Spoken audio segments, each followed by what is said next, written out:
Hello everyone, welcome back to another episode in the series called the Australian Awards Alumni Association Sustainability Campaign. Today we're going to dive a little bit into the world of voice and visibility, a critical element for African nonprofits making a real difference on the continent. And joining me is a true leader in the space, Professor Becky Moyo, who is the director of the Center for African Philanthropy and Social Investment. The acronym, of course, being CAPSI, and CAPSI is based at the Wits Business School based in Johannesburg, South Africa. Professor Moyo, it's a very big pleasure for me to be able to talk to you this morning. Let me allow Professor Becky to introduce himself before we continue. Thank you so much, Ferrell, and I want to start by thanking you and the Nyathelo board and staff for actually having the opportunity to work with us on crafting one of the most needed areas of focus, which is the diploma in African philanthropy and resource mobilization. So my name is Becky Moyo. I direct the Center on African Philanthropy and Social Investment at the Wits Business School in Johannesburg. But we are a center that is Pan-African, in terms of outlook, in terms of our programming, but also in terms of positioning and promoting the world of philanthropy.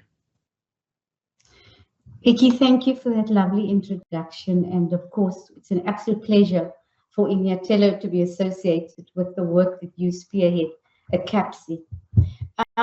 Becky, we are very excited to hear your insights on this topic of voice and visibility. And so just to start us off, I would like to just provide some context to this element of voice and visibility.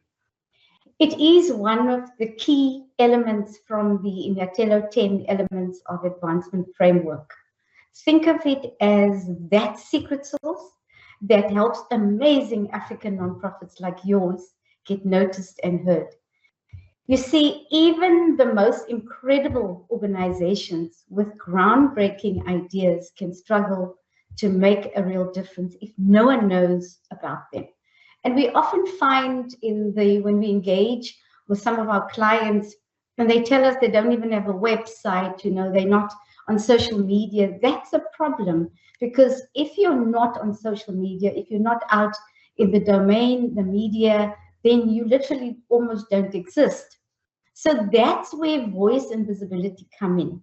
It's about amplifying your impact, spreading the word about the fantastic work that you're doing and inspiring others to join the movement.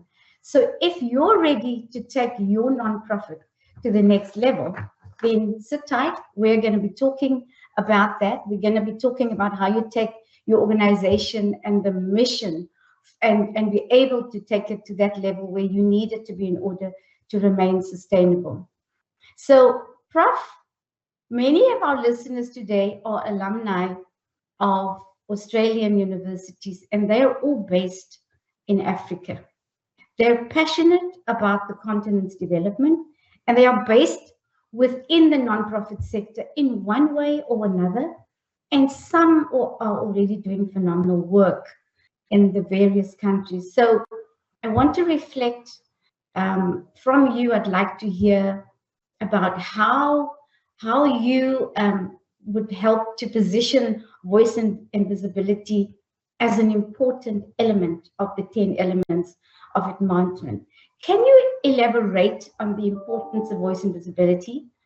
Perhaps you want to share an analogy to illustrate why voice and visibility is so important. Thank you, Ferrell, and I like the way in which you have explained it. I want to give it a different take as well, which is that for me, having served in different nonprofits across the continent, and in some of the regions where it is really hard to even run an institution due to lack of resources and many other barriers, I think voice and visibility, in my view and in my experience, will also include, among others, one, issues of structure, issues of systems, issues of policies. The strength of an organization positions it very well in order for it to work on its visibility, and in order to channel its voice out. So I think it's important for institutions to think about how they are structured. Are they in a vehicle that is fit for purpose? In most cases, we find that what is out there as the work that we're supposed to be working on is at times not aligned to the type and nature of the vehicle that we build. So it's important to look at that, in terms of resilience. You can't be visible and have a voice if in the long term you're not resilient. So it's important to think about issues of structure, systems, and all of those on the one hand. But like you said, it's also important to then think about issues of content, issues of substance. What is it that you are voicing out? And so issues around use of social media, digital platforms, our traditional communications means, etc., become very, very important. And so in my years working in the nonprofit sector, I have found it very useful to look at an organization holistically and not focusing on just one or two elements of an organization. And I think if we are to think of analogies that would really convey a message, I like to quote what one of my good friends, Tade Aina, who is currently with the MasterCard Foundation, normally says that the sky is big enough for all the birds to fly in it and not collide. And why? And what does he mean by that? And I'm bringing it to the issue of visibility. When you look at birds actually fly all over and from one region to the other. They migrate from one place to the other. And that means they are so fit, they are so agile to move across continents, but they remain visible and they rarely collide. And I think for non-profits, one of the hidden, I would say, secrets is the ability to remain agile, the ability to move across different contexts, across different situations, but still remain visible without colliding with others who might be competing with them at that particular moment. So I would want to talk about issues of communications, issues of media, etc. But I would also want to focus more on the structures and the systems that we put in place when we are running non-profits. Thank you, Professor. That is critically important. Now, in other sessions, we spoke about the other elements, of course. But for the purposes of today, I think you make a very valid point about the issue of structure and policies, etc. Because if you don't have any of that in place, you actually don't have a roadmap. You don't know where you're going. So precisely for that reason, then, Professor, can you give me an example of, you spoke earlier on about you would want to talk about communications and media, etc. Can you share an example of how you use your platform to amplify the voices of the communities that you work with? And I know you work across the continent. In fact, you work internationally. It's safe to say that, right? And so you have a broad set of experience in terms of how this is done and what successes are achieved if you follow what you have indicated earlier on. Yeah, thank you so much. And there's so many ways in which we do it, and some of them are inward looking, others are outward looking. And for the purpose of this conversation, I think it's important to look at how we amplify the voices of our target communities. And so as a center that is based at the university, created in the main to bridge the gap between practice and theory, our targeted communities include not just academics, researchers, and students, but they also include the broader civil society or the non-profit sector. And within there, we have foundations, we have young people, we have faith-based movements, we have social movements, among others. And so when we seek to amplify our work, we also have to think about those targeted communities. And so how we do it, we have a number of tools that we use. So the first is a newsletter. So we use a newsletter to communicate the work that we are doing, but also to follow up on impact or outputs, especially where some of our beneficiaries are concerned. And in this case, I'm talking about students, both in the master's, PhD, our short courses. So we follow up to just check, what are they doing, what has happened after they attended those modules, etc. And then we profile them. So that's one way in which through a newsletter, we actually amplify the voices of some of the targeted communities. But that's one way, because what we also do is to showcase our lecturers, is to showcase our staff, is to showcase the impact of the work that we are doing. So with that, we are both doing a double-edged process where we are looking at our work, but we are also looking at how our work interfaces with that of our targeted communities. Of course, we can't run away from the issue of digital platforms and social media these days. So you will see that our team is very active on a daily basis, just making us visible on different platforms. You find us on LinkedIn, you would find us on Facebook, you would find us on so many of the usual traditional social media handles. And there we are also communicating our work, but we're also showcasing our targeted communities. And of course, over time, I realized that it was important to also break down what seems to be technical knowledge into simple, accessible knowledge. And so that's how the podcast Conversations on African Philanthropy was born. And the idea there was to speak to the actual actors in the field so that we hear directly from their own voices without us interpreting the work that they do. And if you have been following, you will know that we are probably at our 65 version of the conversations that we are having with different communities. We have spoken to young people, we have spoken to donors, we have spoken to grassroots organizations, we have spoken to academics, to policymakers. And the idea is really to show that philanthropy is an interdisciplinary subject, and it affects each and every person. Beyond social media, newsletters, traditional communication, I also believe in representation. And so you will find that, like you said, we work globally, we work continentally. We know that not all of us are lucky enough or have the resources to be present in international platforms where a lot of decisions are actually taken regarding the fate of the continent. And so a few of us have taken that decision that whenever we can, we are going to take part in international platforms such as your Filias, your Wings, and many others that actually are core to the ecosystems, but also to the future of this continent. And so we take part in those. And when we go there, we try as much as possible to consult our targeted community so that we represent their voices in those international platforms. And finally, we hold with a number of partners annually in African Philanthropy Conference, where we bring everybody, academics, researchers, practitioners from all over the world, but with a huge focus on Africa, to showcase the work that we are doing, to also make the different institutions and organizations showcase their work, either through exhibitions or through panels and session presentations. And for us, that's one of the ways in which you bring people to people. And there's no better way of making one visible than connecting them to each other. Right, thank you.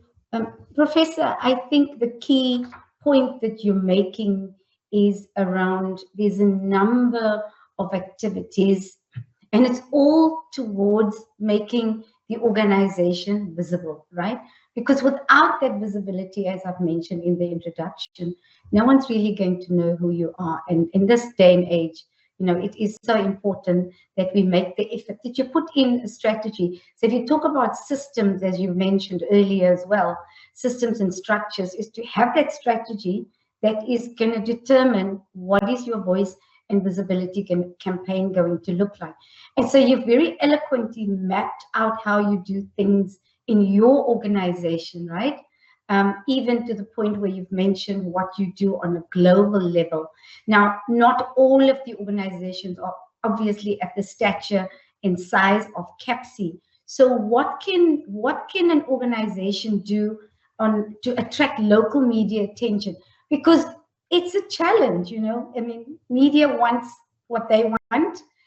You need to, if you want to get your message out, it has to be attractive as well for media. So how do you get to them? Yeah, I think if we were having this conversation 10, 15 years ago, we will be worried because we were all dependent on traditional media. That's no longer the case. So Yes. what we have today is the ability to create our own media platforms and have those traditional media people chase us to get content. So first and foremost, I think before you even want to go and get media attention, there must be substance to what you are and what you are doing as an organization. What is it that you are about? What is it that you have done? What is it that you want to showcase? So that's the first important thing. So I would say hard work, production of products is the first thing that each and every organization must actually do. Secondly, is making sure that your organization, like I said, is fit for purpose. It's one thing to want media attention, it's another to have media attention when your house is not in order. So let's make sure that each and every organization is ready, is fit for purpose, but also has products and content to showcase. And that you can easily attract media attention, media houses to come to you and look for stories. But number two, I think let's become the story ourselves as organizations. If we become stories, then it's easy for those that want to write about stories or to share stories to come to us. And then number three, I think at the moment in the digital age in which we are living in, we must create our own channels that allow us to channel the work out. What you are doing with this series of conversations, what I'm doing with the podcast, what we are doing with newsletters, are all components of actually building that attention to ourselves.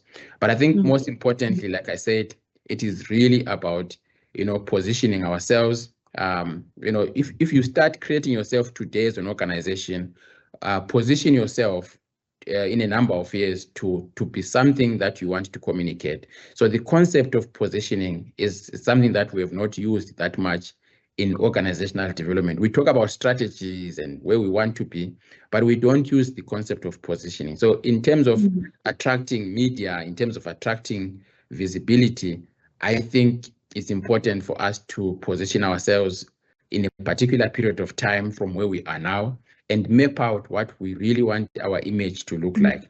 And if it means in the process we look for additional ways, I mean, some institutions now are working very closely with influencers, others are working very close with ambassadors that will champion their own causes. That's well and fine, but at the end of the day, it is that voice that is important. So I like the fact that you are combining visibility and voice, because you could easily have visibility without a voice, and you could also have a voice without visibility. Yes. In this case, you want both, and I think it's important to look at those both components. Correct.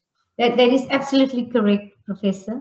Voice is nothing without visibility, and the other way around. And it is easier to do them both together. So, Prof, thank you for outlining and how you navigate the media landscape, and of course the importance of partnering with media, whether it's local or international. And I really like the point that you make about creating your own platform. So the podcast, as you and I both know, I mean, you've had great success. You've also planned it in a way where you've managed to engage with all stakeholders around the issue of philanthropy, because that is your business. And so that's another key message. I think it's make sure that it's not it's sort of a one dimension. It makes sure that you know, when you're planning this, it's about covering all your stakeholders, because the interest that you want to maintain is across the spectrum of stakeholders that you need to engage with. So, Professor, the impact of your work is very, very inspiring, as you've just spoken to us for the last short while. But measuring success can be very tricky, especially in the social impact space, right? And so, do you have any insights? Can you share some insights on how CAPC measures the impact of its initiatives, and how you communicate those results to your stakeholders? I think they're very interested in that, right? Yeah, so it has been very difficult for us to talk of impact right now, simply because of our age. I mean, we are barely 6 years old, and so we, as much as I talk about successes and impact, I rarely go into the world of impact because we are very sensitive and humble enough to know that we are still young. What we have managed to do is probably plant some seeds here and there, and we are beginning to see some successes. But having said that, I think, measuring impact is a very complex phenomenon, and I think different organizations should not fall into the trap of just doing what others are doing without understanding their context, without understanding their constituencies, and also the work that they do. So in our case, it's easier to follow up on students and check what they are doing, what they've done with their lives. And so we can do impact assessment studies around that. So that's one way in which we do with our students. We follow them, we see what they are doing. We ask questions around, before you did this module, where was your life? Where was the level of your understanding? Now that you have done it, those kind of questions. So that's with students. So impact assessment studies and follow-up studies, that's what we do. But in terms of what CAPSI itself as an organization has done holistically, that's very difficult to do. So what we have done is to have several ways in which we can measure that. So the first is obviously evaluations. And so luckily we have a center at the faculty called Clear AA, which is whose responsibility is to do results, learning, monitoring, and evaluation.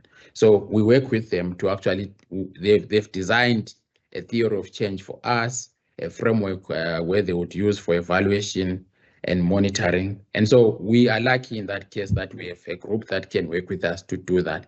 But that is not enough because it will lock us into some kind of a log frame approach. And that's not how our society in Africa is contextualized. We can't lock ourselves into a log frame. So we've allowed ourselves the freedom to also explore other ways of measuring behavioral change and etc. And so storytelling is one of those. And so you'll find that one of our projects is called Kisima. So we realized that we don't have the capacity to go and be asking each and every person about our work. And so what do? We flipped the script and asked them to tell us stories of the work that they do themselves around the field of philanthropy, giving, sharing, and etc. And if you go to our Kisima website, you will see that there are lots of stories there from different countries, showcasing the work that people are doing at the level of communities, etc., on giving. That is more impactful than us doing an assessment study on what is the impact of giving, than hearing from the people who have received, who are giving, doing it and telling it in their own words, in their own languages, and in their own voices. So storytelling is actually one of the ways in which I think is important in our context and in our continent to see that it has value in actually measuring behavioral change, but also some of the impact stories that we might want to get from there. And of course, I think that at the end of the day, we have to tie all those things together so that we have a full story of what is emerging out of impact assessments, what is emerging out of our measurements of indicators, what is emerging out of our storytelling, what is emerging out of our conversations, and holistically, what is the story about? So I don't think we have gotten it right yet because we are still young. We are still looking at, some of the successes and results and reflecting on them with different communities. But we are sure that at the end of the day, we are not going to tell a full story just by doing measurement assessments. We just have to hear from the communities themselves. Yeah, Prof, I think the important thing that you're raising here again is the human element in the storytelling. And that is so critically important because I know data and numbers can take you in another direction, but bringing and put the focus on the human element is so, so important. So, Prof, social media, we talk a little bit about social media has become a powerful tool for communication and engagement. And I think when we're measuring social media, we like to look at the level of engagement. So it's become very important. How does CAPSI leverage social media platforms to simplify its voice? And I know you've spoken about a number of platforms already. Is there something very specific that you have seen making a difference in your own campaign around social media?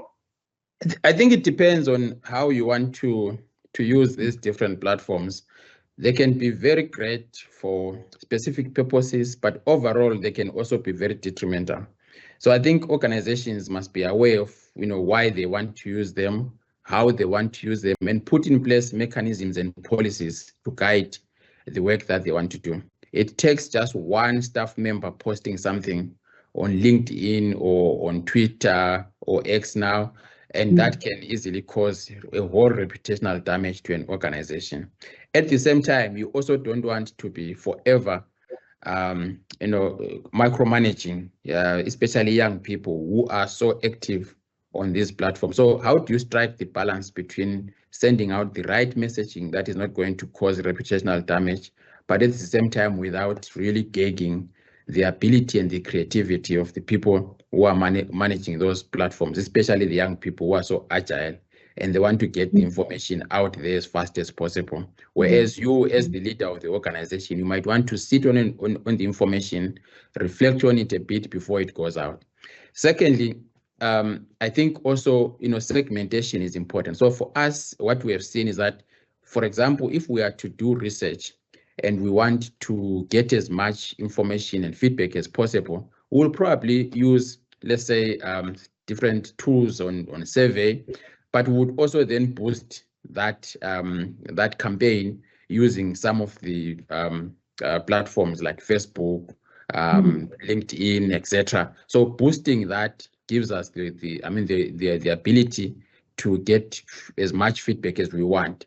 But if we just add it and we just communicate our day-to-day work and we are not boosting it, chances are we will not get as much feedback as we would, even though it's our form of communication on day-to-day basis. So at times you have to go an extra mile, look for an extra activity or an extra process in addition to the social media that you are already using. So for research purposes, boosting your LinkedIn, your Facebook is actually something that helps to do that. And that speaks to issues of marketing and as well. If you are marketing, then these tools are very useful for those purposes. If you are doing organizational messaging and you want to position your institution, what we have found is that LinkedIn is the appropriate platform that we use to announce our campaigns, to announce our events, or to announce any organizational development. And then, of course, for purposes of worldwide conveyance of our messages, we also see that these days it's useful to use channels like YouTube, and then also have your Spotify's, your Apple's, and others as other sub-distributors of the messaging that you do. So my point is that having social media at your disposal itself is not enough. You have to be very deliberate about what you want to use each of those platforms for, and how you want to use it at what moments in your organizational development and for what purpose. Yeah, Prof, I think you've painted a very helpful approach. I think each organization, of course, will have to determine what could potentially work for them. And as you move along, it will grow, right? So you've got to start somewhere. You're not going to be everywhere at the beginning. You'll obviously work your way through what suits you best at the time when you're trying to market and get the right message at that particular point in time. But I also like that you mentioned the risk of just going out there and not knowing where you work and what the organization stands for. Who are we? And so when people who represent the organizations go out there and do and use the platforms, they often forget that they are not there in the individual private capacity. They're now representing the organization. And so when we started off, Prof, you spoke about structures and systems. And this is where that social media policy comes in, right? So everybody needs to understand when you're going out there, this is what happens. You're not there in your individual capacity. And even I have also found, Prof, evidence of sometimes when they post a message, they'll say they forget to remove the fact that they're working for that organization, and so somehow that link comes back at you.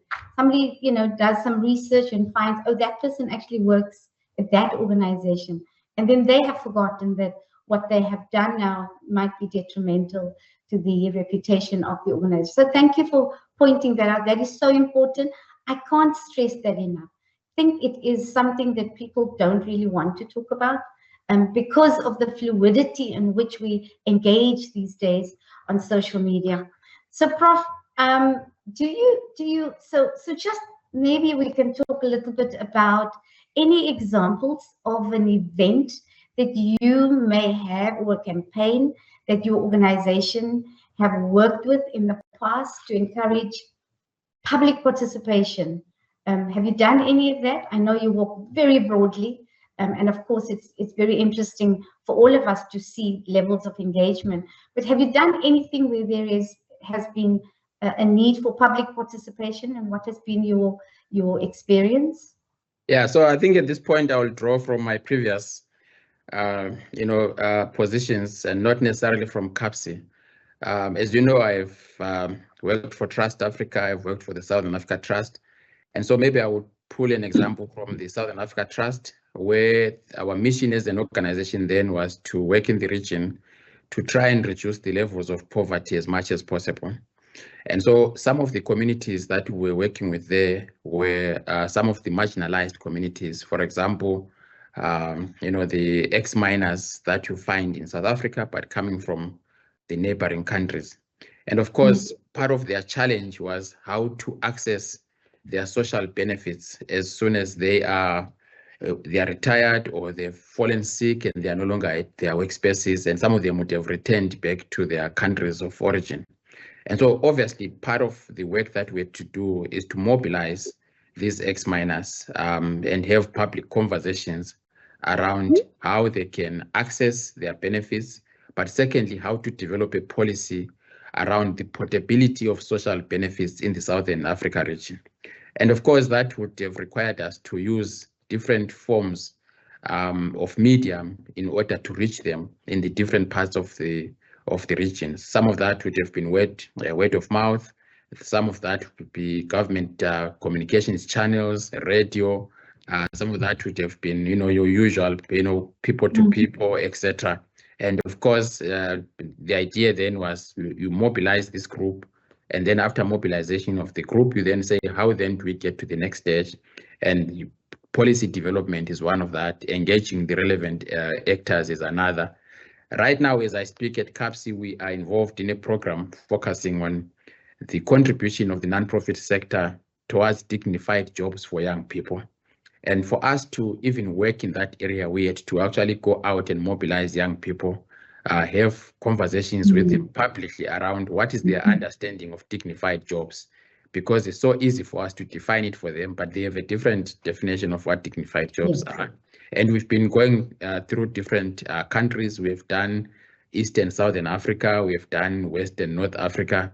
We are about to go back again into a second round of those public consultations and participation in the conversation and debates with those young people. Prof, in an ideal world, it's a lot more challenging to develop and implement these great communication, voice and visibility campaigns, right? So what challenges have you encountered in implementing the voice and visibility messages that is best suited to your organization? How have you managed to land it? Yeah, so I don't know if we can say we have managed to land it, but I think we do have successes here and there, and then we've got lots and lots of challenges. So I will answer this in a very convoluted way, but I probably will get the answer. So I normally look at things from a leadership frame, and I have a couple of leadership frames. So the first leadership frame that I have is structural. And I give an example of if you hear that if an aeroplane has crashed, when you are using a structural frame, your immediate response and answer is that there was something wrong with the aircraft. So either the aircraft was old, it wasn't serviced, and etc., etc. So there was something wrong with the aircraft. That's one way of leading and looking at things. And if you look at things that way only, then it means all the successes and challenges you are going to get, even in developing a media outreach strategy, a communication strategy, you'll be focusing on the vehicle, on the structure. And if everything goes right, you will subscribe it to the structure. If everything goes wrong, you will subscribe it to the structure. But that's not how life is. When a plane crashes, at times it's got nothing to do with the aircraft itself. At times it's got everything to do with the human frame. So from a leadership perspective, I look at the human frame. Was there something wrong with the humans in that aircraft? Maybe the pilot was drunk. Maybe the air hostesses were unruly. Maybe there was a passenger who decided to attack the pilots, etc., etc. So you could also look at this from a human perspective and a human frame and ask questions around what are the capabilities and weaknesses within my team and myself as the people leading this and developing this strategy of media outreach, communications, voice and visibility that we need to work on. And if you look at it from that perspective, you then begin to see who among your team is positioned to communicate what message, who in your team is positioned to do data analytics, etc., etc. And you also then begin to address some of the weaknesses and barriers that are inherent in your team. And so you now have a second way of looking at how you can make your media visibility and voice stronger. You are no longer looking just at the structure, but you're also looking at the humans, because there's a possibility that the success could come from that, or the damage could come from that. So now we've got both. But there's a third one, which is that I look at the symbols of an organization. I look at what is it that people know us about, our logos and the paraphernalia, etc., which is really about, in the leadership frame that I use, is about the political leadership frame, which is about the environment. The environment, if a plane crashes, at times it's because of the weather. It's got nothing to do with the humans. It's got nothing to do with the aircraft. It's got everything to do with the weather. The weather just became so hard for visibility, for planes to land, for voices to be heard, and therefore it crashes. And at times we spend so much time trying to change the weather as opposed to navigate around it. So as a leader, and you want to communicate, especially where you want to position your organization and you want it to be heard and you want it to be visible, you've got to make sure that the symbols are right. One simple mistake where your logo has an element of, let's say, the Ku Klux Klan elements, you may not even realize, but some people might see a bit of it.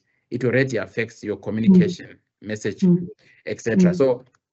So that third element of symbols, how to navigate the environment, how to weather around the storm, is also important. So I use those three in everything that I do. And so even when I'm talking about positioning CAPSI, creating its visibility and communicating on the work of CAPSI, I look at all those three frames because they then help me to see where I need to attend to. If it has got to do with the structure, I need to attend to when it's got to do with symbols and messages. I need to attend to when it's got to do with the humans that are in the organization. Then the messaging becomes easy, because if you pour water in a container, the water takes the shape of that container. So it's important to make sure that the message that you have, the message can be shaped in any form depending on what container you have. So the message at times is not really the problem. What is the problem is the messenger, the infrastructure that has been created for it, or the symbols around it. Prof, wow, that is truly inspiring analogy. I wouldn't have thought about it in that way. So thank you. That's absolutely amazing in the way that you've described it. And it's crystal clear. And of course, it does talk to the challenges that sometimes we are not able to deal with.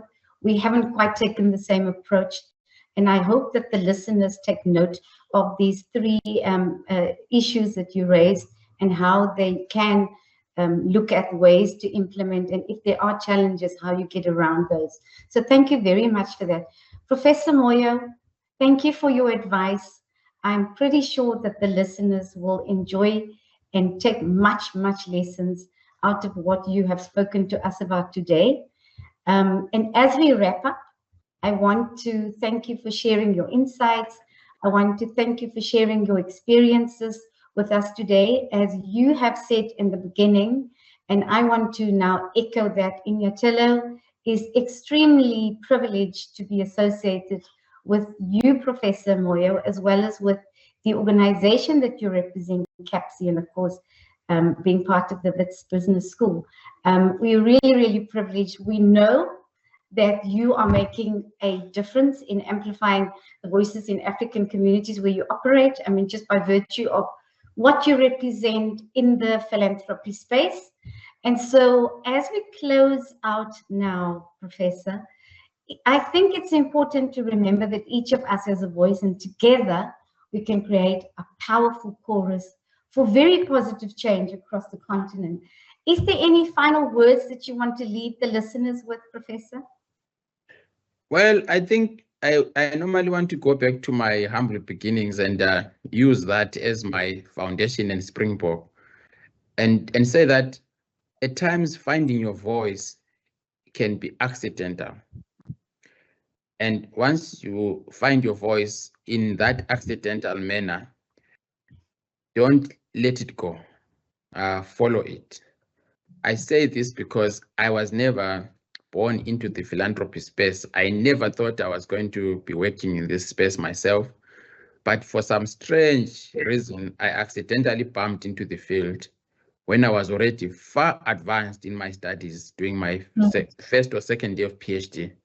And with that accident, I decided I was just going to follow that new area that I had just discovered in an accidental manner. And more than 20 years now, we are still here, still learning how to promote and champion African philanthropy and its voice. So I think, at times we look for, we only follow that which is seemingly at our disposal. But there are things that will come accidentally in your way, and many organizations, in most cases, accidentally come across opportunities, come across voices, but they don't take them because they think it's an accident. Professor, thank you very much. We appreciate you very much. Thank you. Have a great day. Thank you so much.